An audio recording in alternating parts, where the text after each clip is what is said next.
when we watch attractive protagonists, we retain their decision-making patterns and reproduce those choices in our own lives.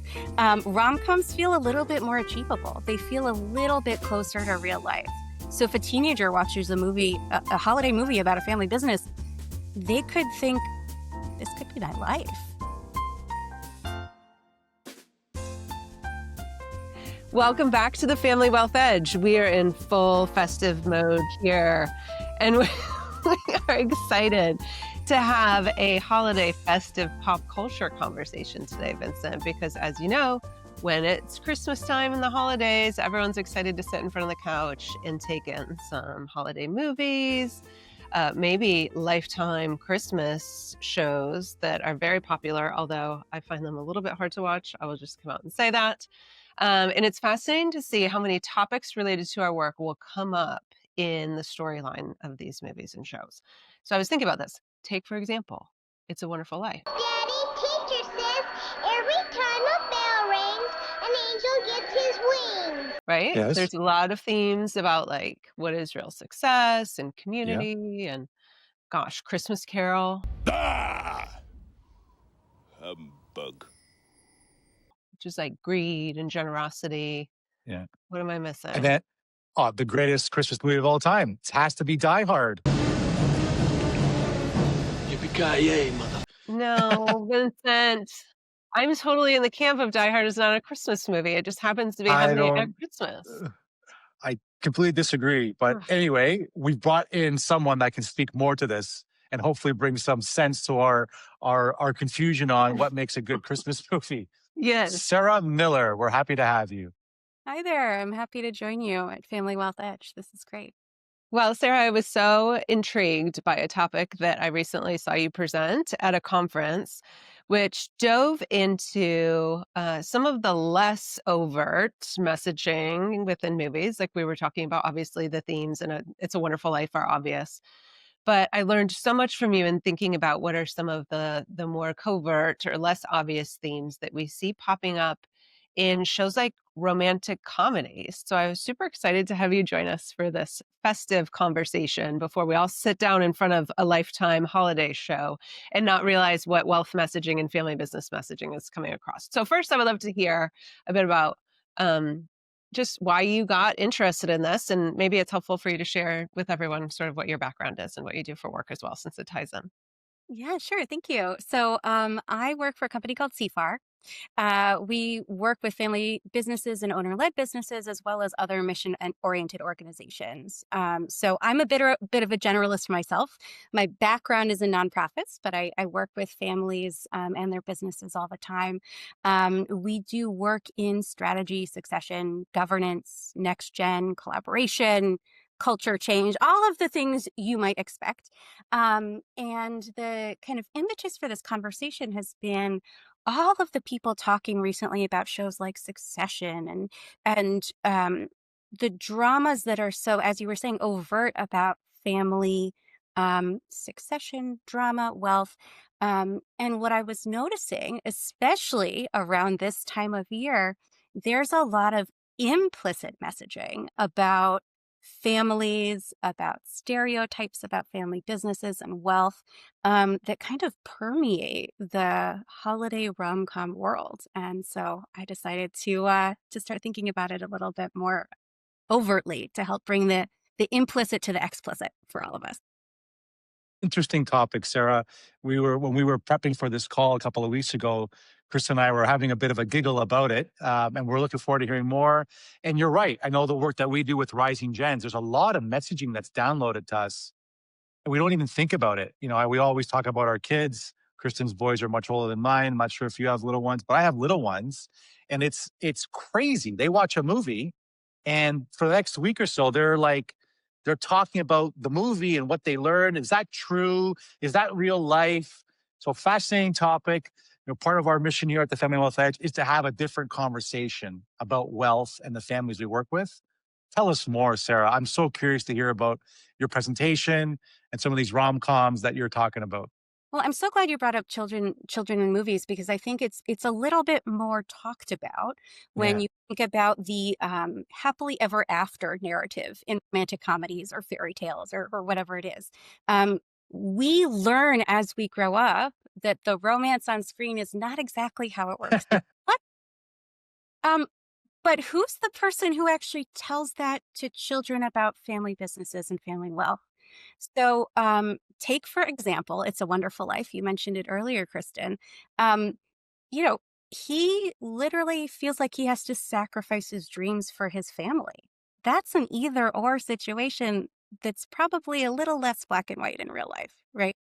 Um, there's research. Social psychologist Albert Bandura, for example, who said that when we watch attractive protagonists, we retain their decision-making patterns and reproduce those choices in our own lives, right? Wow. Unlike superhero movies or Die Hard, perhaps, rom-coms feel a little bit more achievable. They feel a little bit closer to real life. So if a teenager watches a holiday movie about a family business, they could think this could be my life beyond just the entertainment factor. Mm, that's a great point. And that's interesting that there's, social psychologists from years ago identifying all of this, and then to see the way that that applies to the pervasive role that media plays in our society now is much more far-reaching than it used to be. Absolutely. Kristen, I'm curious, what jumped out for you listening to Sarah speak at the recent conference you were at? Yeah. How, almost like well tread or frequent the same storyline ends up being about the choice that you have, choosing this or that, and that it's, there are even some gender impact or gender roles associated with all of this. And then just, as Sarah was talking to the crowd, she was like crowdsourcing other ideas, and it would just reinforce again, like, there's that same storyline again. Wow, there's that same storyline. So it's coming up in so many ways, but I sort of never, overtly thought about the fact that that's the same movie that we keep watching over and over again. And of course, then that's going to have an impact. So Sarah, if you could kind of detail some of those common arcs that we see. Yeah, yeah. I'm going to use an example that you guys probably haven't seen, although feel free to surprise me. It's called Christmas in Graceland. Um, is a 2017 Hallmark film with Kelly Pickler from American Idol, set at Elvis's mansion in Graceland. And it has kind of three of these specific arcs, tropes, scripts, whatever you want to call them, built into the story that I found it really kind of easy to unpack. So there's the first script is when the protagonist asks her love interest, "You'd really leave Memphis?" Right? The assumption is that geographic choice becomes that moral test rather than the strategic business decision. And we know from our clients, our friends, our families, like you can still be a very engaged family member from all across geographies. And in fact, it often adds more than it subtracts, right? Um, so yes, you laughed. Of course, you know that script. Yes. Another one is the dreams versus responsibilities scripts that I referenced before. Her daughter, who's probably about 7, asks her, "Mom, why don't you sing anymore?" And she goes into, "Well, when people are young, they have dreams. When they get older, they have responsibilities," right? As in, I had to give up my passion to provide a roof over your house, to work for this corporate bank. She's in town in Memphis to acquire a family-owned bank, I should have mentioned. And so, the singing was a part of her past, God forbid.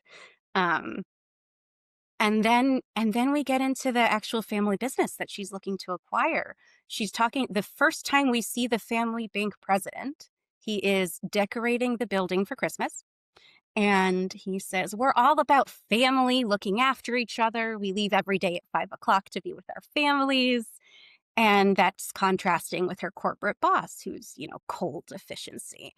Um, and that suggests that if your business grows or if your family or your wealth grows, you could lose your soul. Mm. Um, we don't we don't want people thinking in these terms of false Yeah. binary.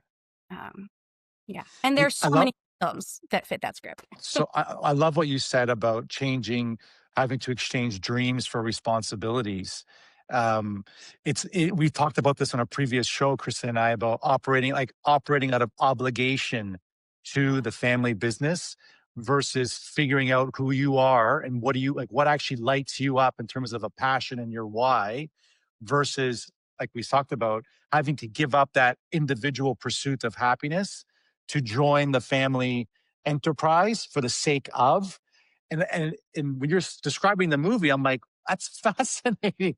They're Mhm. even like, and the downloading, and I look at my little boys, I'm thinking that is the last thing I would ever want for them is to give up their dreams for responsibility, right? It's just the way you said it, Sarah, was like, that's fascinating. And at the time of the year, how they roll them out. Mm, Other, mhm. yeah. Kristen, what are you thinking about? Sorry, Sarah. Yeah, I mean, I'm just thinking too about how the location thing really I think the choice and the polarity that's under that too is am I choosing love and that's another version of my dreams versus my responsibilities. Am I choosing love and a partner interest that I have for my future? Am I choosing the family business and having to, move back to my old town, which I think that one is the one that you see happen so often too, holiday movies and otherwise in that choice is also very much a false binary choice. And honestly, if you think about the moments that we have in coaching with individual clients, Vincent, this is a lot of what we're undoing, kind of like, where's this belief coming from? And Yes. helping them to be able to see, like, oh, like this is really kind of woven in deep to me and not knowing, where this influence has come from, in part, obviously not in total, but in part cultural in ways you didn't even see happening. I knew romantic comedies had a different messaging, Sarah. Give us another couple examples. Well, you mentioned that this one actually has both of those narratives in it. It's called Falling for Christmas. I think this was a Netflix one in recent years with Lindsay Lohan in it, one of kind of her comeback films. So a lot of people watched it. Mm, Um, and this is a hotel empire heiress being pressured into the VP of atmosphere role in her family's business. And through, spoiler alert, through amnesia, she discovers the authentic life in this small town and rejects her family business entirely, reinforcing that joining the family business would mean not living authentically mm, Wow. to her. mhm. Yeah. Right. And Wow. and this is not to say that these movies are nefarious in their intent. They're fun, they're cozy, we love watching them. But as you were saying, Vincent, with your kids, have those conversations.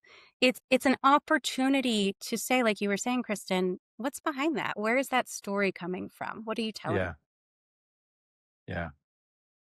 So I was gonna try to, help you, have you help us have some practical takeaways for this, and you're kind of getting into that already to say, have these conversations. Like, what else can, the average Joe be doing to be more mindful of all of this and to be moving through whatever's being downloaded?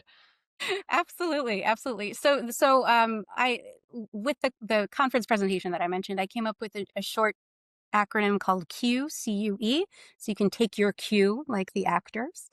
Cute. Um, I like it. Thank you. So C would be for catch the pattern. You're listening for that limiting language and identifying it, acknowledging it, whether it's the geographic loyalty, like everything I want is here, or, Yeah. Uh-huh. I'd really leave this place, or corporate versus family, growth means losing our soul, or even more broadly, listening for that magical resolution. Mm, Once we figure this out, best of both worlds, perfect solution, right? Um, and then we get to unpack the script, right? What's the story you're telling yourself? If we're saying, I had to choose, if that's what someone's saying to you, maybe we say, I choose to prioritize. If someone said, gave up their dreams, maybe the reframe is, I evolved my vision. Uh, we can count on you moves to, we're fortunate you chose to contribute.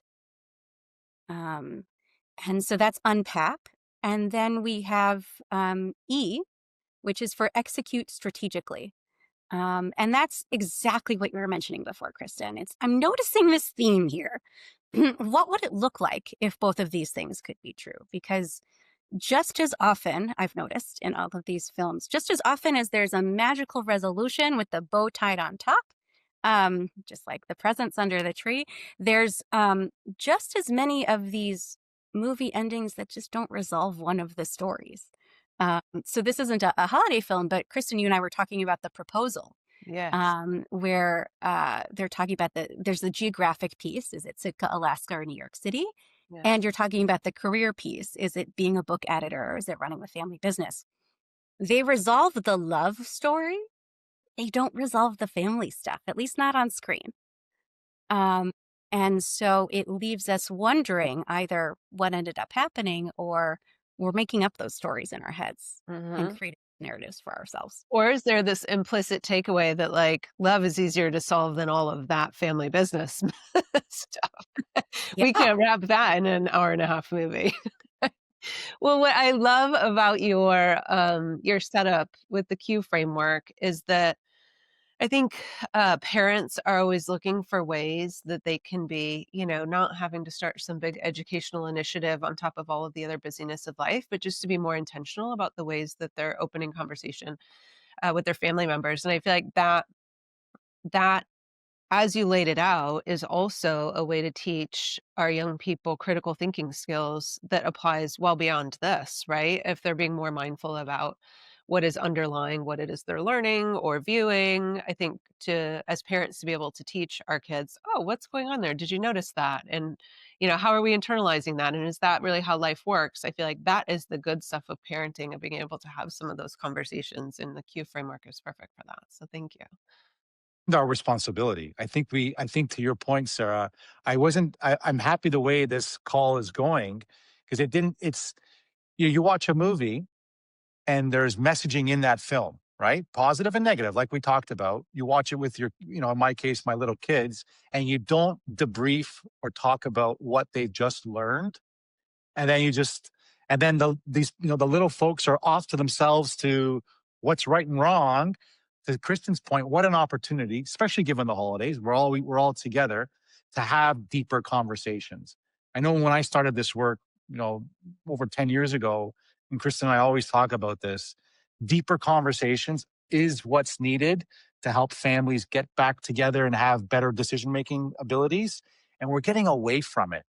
And I think it's like the way you've just framed that, even in romantic comedies, the happy go lucky films, there's these threads that, unless checked, can lead you down a path of maybe you don't want to be on. And I love the reframing idea you gave.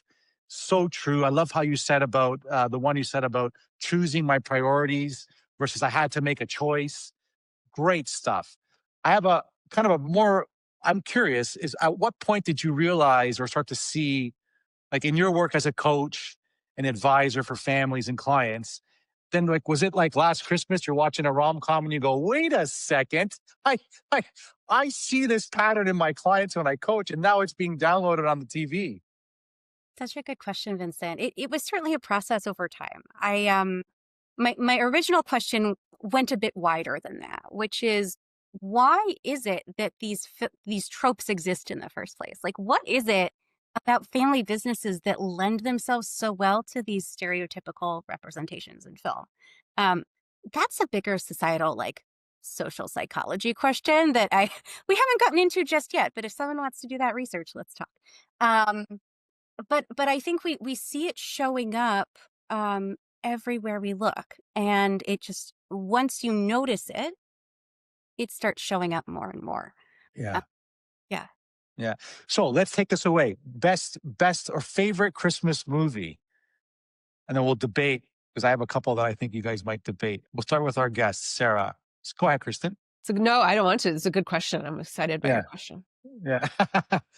Favorite Christmas movie. don't know if I could answer with a favorite, but I will say the most recent one I watched is perfect for your audience. In fact, it's Hallmark movie that just came out for 2025, and it's called A Newport Christmas. It's set in Newport, Rhode Island, which is the state in which I live. And aside from the time traveling romance aspect of Oh, it, which okay. just know that that's a part of the story. Um, The big question is she is this heiress in 1905 Newport in the Gilded Age. And the big tension that's set up in the beginning is that her father wants her to marry, and she wants to use her money instead of a wedding to start a charity for the poor. She wants to be a Mm. philanthropist instead of getting married. And then as it comes out, what she actually wants to do is marry for love, and it turns out she can have both, and magical resolution, right? Along with the magical time travel. But it really came into focus, especially because it's asking that question about philanthropy as it relates to her core identity and seeing herself who she is. So happy to share that. Perhaps not as my favorite, but as a very recent one that I've watched. Yeah. I have two, but they're both odd. I'm gonna say the first one is Planes, Trains, and Automobiles, and if you guys don't know what I'm talking about, it's John Candy, uh, and Classic. Steve Martin. He's trying to get home for Christmas, right? Love that movie, and it's really I think too how at the end of that movie how the home opens up for the non-family member for John Candy's character. Quite emotional. The second one, probably you've heard me say this a million times. I think it's a Christmas movie, which is The Godfather, only because Don Vito was shot during Christmas. If you remember the scene with Michael and Kate, they were Christmas shopping when he got the news that his father was assassinated. I'm in the camp that The Godfather is the greatest depiction of a family business imploding. And Mm. in that movie, in that scene, at the end of part one, Christmas time, there's a scene where they're talking about Michael's choice to join the military. And you see the peer pressure from his brothers about not joining the family business. Anyway, all wrapped around the Christmas holiday spirit. So, two different choices, but those are the films I'll be watching this holiday, Well, here's this the thing, Christmas. Vincent. I have lived long enough to know that you do not argue with an Italian friend Yeah. about The Godfather, so I won't Don't do it. attempt to Yeah. do that at all. I mean, this is hard for me too. I have to say I'm a big fan of Home Alone. I feel like Home Alone is Yeah. such a classic movie, and trying to pull out what the family wealth themes on there would be, but I do know. Well, they live in such a big house, they forgot about Yes, Kevin. Yeah. that Kevin has resources. It's a rising gen empowerment story, perhaps. We're also When you allowed to love films for their inherent story. Yeah. That's okay Yeah. too. Yes, Yeah. yes, Yeah. exactly. I'll mention one more in the spirit of Please. inclusion. Yeah. So think about films like You've Got Mail, where it's all about, Yes. the corporate versus the indie family bookstore. A Hallmark movie from probably 3 years ago in 2022, about rival Jewish delis. It's called Hanukkah on Rye. It's essentially paralleling the You've Got Mail story. Jeremy Jordan's in it. It's about two rival delis. One is going to take over the business of the other. As it turns out, the magical resolution is that the two fall in love. And as it turns out, their great grandmothers were best friends on the boat over to America. So the latke recipe is the same. Oh, that's amazing. So, I mean, all of these are a certain genre. I think to your point earlier, That's Chris, amazing. it's so easy to diminish films like this as well. These aren't going to win Oscars or anything, but Yeah. there's a reason they're so top of mind in our world, Yeah. our lives. And I think in a lot of areas, it's really easy to dismiss something as being like, oh, that's just silly. Um, but in truth, these are films that we all watch. It's not just a gendered piece of the puzzle. Succession isn't the only serious representation of families. Yeah. Yeah. I love that. Hanukkah on Rye. I'm gonna watch Yeah. that. Sarah, tell us where we can find you or where our guests can find you. Absolutely. So you can find me two places on the CFAR website. That's CFAR.com. And my email address is with my bio on there, or on LinkedIn. My username is Sara E. Miller. That's Sarah without an H. Very good. Well, thank you so Kristen. much for joining us, Sarah, and we wish you the happiest holidays, and thanks for joining us. Yeah. Thanks Thank so you. much. Cheers. Cheers. Thanks, everybody.